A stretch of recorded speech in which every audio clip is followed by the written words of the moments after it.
here in the Fox 43 kitchen this morning with the Olivia's family, and we have some familiar and some new faces. So let's do a little introduction, right? It's like when you walk into family dinner and you got to say hi to everybody. So before we start, of course, you know Chef Yanni, you know Adrian, but we also have cousin Lily and Cuzzy Carmelo. What's up, Cuzzy? With us today too. So some familiar faces, same delicious food. Chef, what are we making? So we're gonna be making Swordfish Pizzola. Now, if you can't have fun saying pizziola, then we're probably never gonna get along in life.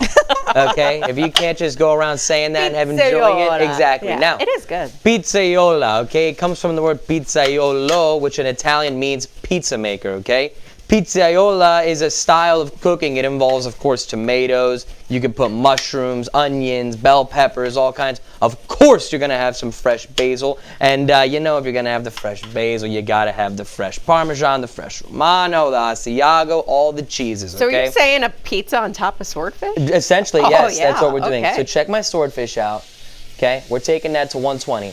If you want your lines to look like that, it's real simple. What you have to do is pat dry your meat before you put it on the char grill. Get your paper towels out, and you're gonna dry that meat, whether it's a steak, fish, pork chop, I don't care, okay? Dry completely. Because when that moisture does, it gets in the way of the heat from the char grill to be able to make those lines, okay? Essentially, if you don't get all that moisture out of there, you're just boiling your food, which I don't care who you are, you can't make boiled taste as good as you could as something that's perfectly charred. I'm gonna take those to 115. I'd honestly take these to 110 because in the second segment, when I show you how to make this sauce, I'm gonna finish these guys in the oven. So knowing they're gonna continue cooking, when they're 110, they're getting pulled off. So I'm gonna let them chill there. Let's talk about the potatoes that are going with this dish. We got Italian swordfish, okay? But we're gonna have Greek style potatoes. I gotta find a way to pay homage, okay? So right now, hey, opa. Okay, so in my two casserole dishes, I got Yukon Gold potatoes. I leave the skin on. I like the skin, okay? But if you're gonna do that, make sure you wash and wash and wash one more time, okay? So I got my Yukon Golds in. I got some sliced onion on top of that. Now it's time to season it up, okay? So fresh rosemary going on top. I'm gonna put some cracked black pepper on top of this.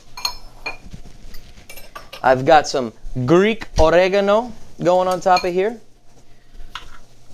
I also have some fancy paprika, not the smoke, the fancy. It's gonna offer some sweetness and it's gonna offer some great color too for these things. Okay, a little bit of fancy paprika here. Now, of course, it wouldn't be a dish from the Olivia's kitchen without the famous Olivia's garlic butter, so I'm gonna generously put that in my pans, okay, knowing that it's gonna melt and it's gonna go all over the place. Are you gonna put a hairy amount? Yes.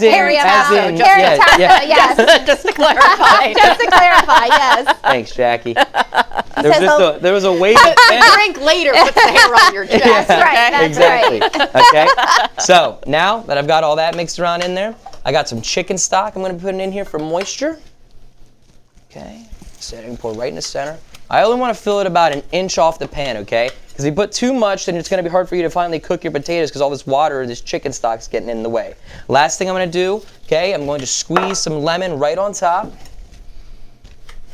Okay, and I've done it before in here when I'm using these lemons, limes, anything. I'm gonna put it in the dish because once this thing's cooked, there's about half more juice that I'm gonna be able to get out of that, and I'm gonna squeeze all that on top too at the end. You'll see me do that, okay? All right, and then this is gonna go in the oven? Yes, can I get 10 seconds? In the oven with foil, 20 minutes, take the foil off, let it go another 20, that'll get you nice browning. That's it, real easy. Sorry, Jackie, thank you. Bada bing, bada boom. Yes. We got more coming your way from the Fox 43 kitchen in just a little bit. Thanks, Lil.